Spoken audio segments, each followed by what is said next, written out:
Hey guys, welcome back to the channel. I've got a pretty special video planned for you guys today. Ooh, sorry, one sec. I gotta grab this out of the microwave real quick. Working on a recipe. You know, I've been cooking recently. Ooh, so hot. Ooh, yeah. Ooh, that is flaming hot. This is a flaming hot Cheetos Powerade casserole. This is actually what I wanted to make today's video on, but it was a little too tricky, a little too complex, and so I thought we'd take it down a notch. We're gonna work on a stardust ring, and so we're going to be starting with a Cobalt Chromium base. It's a really high-tech material. It's used in like jet turbines, medical implants.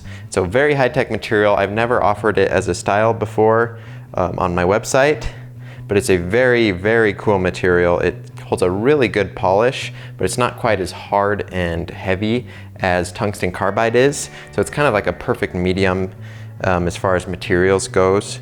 And then of course we'll be adding Meteorite. We're gonna be doing that in the form of just this very small shavings, almost a powder of Meteorite. So that'll be awesome. That's gonna add to the whole space effect that we've got going on here. And it's gonna have just that slight amount of reflection coming off of it. So that'll really help make the ring pop. And then we're going to be using Moonstone. That's what this little pile is. We're going to crush this up pretty small. And Moonstone, I think, fits the theme really well, and it's got a really cool iridescent look to it, where if you catch it at the right angle, it's got a really nice blue hue that it has. So that'll be really nice.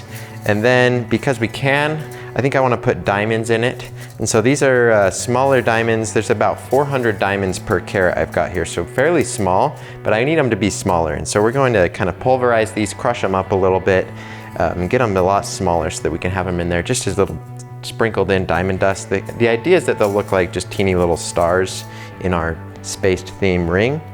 And then of course we got to make it glow. And so I've got some aqua glow here. We'll be adding that. And so that's just the ingredients we're going to be putting into this ring. I think it's going to make a really good looking ring, and it's going to be a very interesting ring. Got a lot of very interesting, very cool materials in it. So let's go ahead and get started. So my first step is going to be crushing up all of our materials, and because of the way that I want to make this ring, I need all of the materials to be crushed to almost even a powder. And so I'm crushing up the Moonstone here. I'm just using a metal block here, and then I'm using this roll of electric tape to contain all of the contents that we've got inside here that we're crushing. And then I just crush it until I get the size of the pieces that I want. And then I'm pouring it into this bag, and we'll set that aside till later. And then we're going to switch over, and now we're going to work on the diamonds. And the diamonds are really tricky because they're diamonds. They're tricky to work with. They're very hard, and they can be really tricky to crush. And so I found that the best way to do this is I've got this huge chunk of stainless steel here, and it weighs about 5 pounds. It's a big block.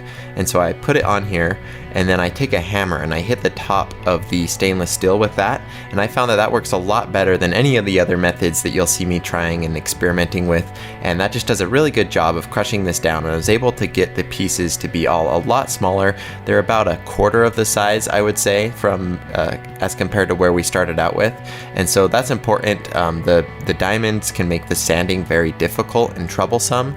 And because of the method of how I'm going to be inlaying this, you'll see how I do it in a second. But essentially, I'm going to be combining all of the materials all into one vial and have them shaken together. And so that can cause a lot of problems because we don't want to have big diamond chunks near the surface of it. And so now that they're small enough, it won't cause too much of a problem. It'll probably make the process a little bit slower, but we should be fine overall. Now I've got all 4 of our materials ready to go. You can see from left to right, I've got diamonds, the Moonstone, the aqua glow powder, and then our Meteorite shavings on the far right. So what I typically do on a glowstone ring is I just have all the materials separate, and then I add them each individually, and I'm able to see how much of each material I want on the go. But because of the way I'm going to be doing this, where these are all more of a particle-sized pieces that I'm working with, they're going to all be mixed together, so there's no undoing that. And so I'm weighing them all out and getting the correct proportions that I want beforehand. That way the ring ends up looking how I want it to.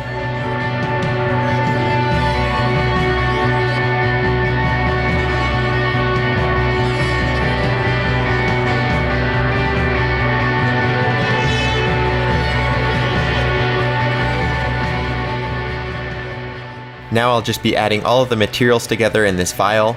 And then you can see here, you got all the 4 separate materials and their layers here. And I'm just going to shake this up. That way we have a completely homogeneous mix of everything. That way the whole ring will look fairly identical all the way around. And this is in contrast to how I normally do it, where I get some of the bigger pieces and I have them all separate. And so I'll put in some bigger pieces of whatever stone I'm working with. We'll say amethyst, for example. Sometimes I'll put in a really big piece somewhere and then put small pieces elsewhere. But for this ring, I wanted it to look fairly homogeneous all the way around. Obviously, it's going to have differences in it, and so it's going to have little meteorite shavings in there. You can see a little bit of a reflection coming off of those. And then the moonstone, it's going to have just kind of a little bit of a blue glimmer to it. And so it's not going to look like one solid color, but it is going to be a much more uniform looking ring. Now I've got our ring blank mounted onto our expanding ring mandrel, and we're ready to start pouring in what I'm calling our stardust mix. And so to do that, I just put down one thin layer of our medium viscosity CA adhesive. And then once I do that, I pour in our stardust mix, and then I fill it up until we're almost completely saturated our adhesive. And then I repeat the process, and I just add a layer of our adhesive, do the stardust mix, and then continue that over and over. And in between, I'm using a little bit of our CA accelerator. That just makes things quicker for me. You don't want it to be too wet. You can have sections of your ring start drooping or falling out. And so you do want to be careful with this. So I'm taking my time, I'm hardening it when I need to, and then once we're all the way built up, we're ready to start sanding it down. And this was tricky for this ring. This has got a lot of that diamond dust inside of there, and so I was going through a lot of sandpaper. Sandpaper just gets destroyed by those diamond particles because they're just so much harder than the actual sandpaper. So I had to use a lot more sandpaper than I normally do, but you can see the steps, they stay pretty much the same. I start off with 220 grit after I'm done with the Dremel, and I use a really big piece of this. That way I can get all the scratches that we made with the Dremel out, and then I go all the way up to a 1500 grit on the sandpaper. And to polish this ring, I can't use our normal method with the buffing wheel because our Cobalt Chromium material is so hard that it's not able to polish that metal, and so I'm needing to use diamond paste.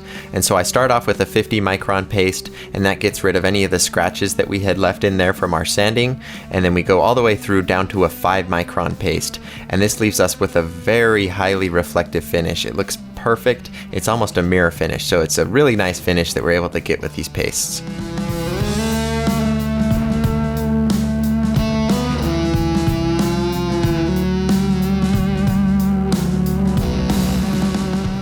So now the ring's done. I took it inside, washed it off with water, and then dried it off, obviously. And you can see in this up-close shot the way that this turned out. And I really like the results on this one. You can see those meteorite shavings in there. They have a reflection that they give off when you've got the light shining on them. And so they're fairly subtle otherwise, but they add just that little slight pop to it. And then the same goes for the Moonstone. It's not overpowering and it's not too colorful, but it has that really nice blue color that it gives off depending on the angle that you're looking at it. So overall, this was a really cool ring. This is exactly the look I was going for. Something that was fairly subtle, but when you gave it a little bit of a closer look, you could really see some of the elements that pop out of it. You've got the meteorite shavings in there, the moonstone, and then obviously the fact that this glows in the dark, that adds another element to it that makes it cool.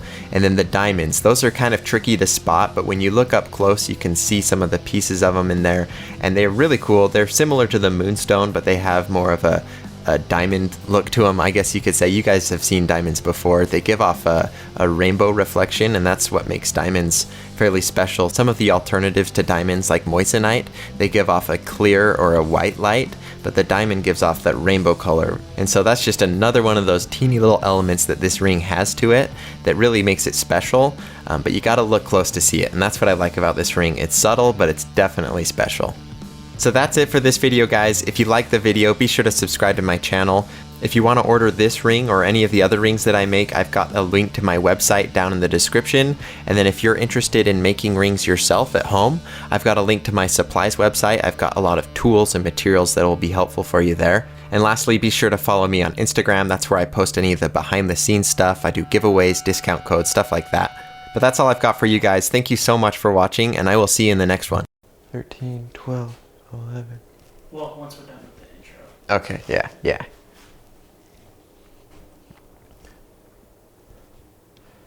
Hey guys, welcome to my channel. Today we're in my kitchen. Oh. Sorry, I just gotta pull this out of the microwave real quick. Ooh. This is looking good, really good actually. Ooh, hot. Ooh, that's hot. This is actually what I originally wanted to make the video on. As you know, I've gotten into baking recently, and this is my Powerade Cheetos casserole. And it's a really quick dish. You do it in the microwave. It takes like 2 minutes. You just put it in a cast iron. It's a lot of fun, but it's a little too complex for today's video, I think. Today we're gonna step it down a notch, and we're gonna do a stardust ring. That's gonna be a little bit more just kind of get your feet wet with the ring making, you know, some of the more advanced techniques. That's when you can get into the kind of Powerade Cheeto casseroles. And so, okay, I can't. I was putting the gloves back on to put it back in the microwave. It really is that hot. I convinced myself it was hot.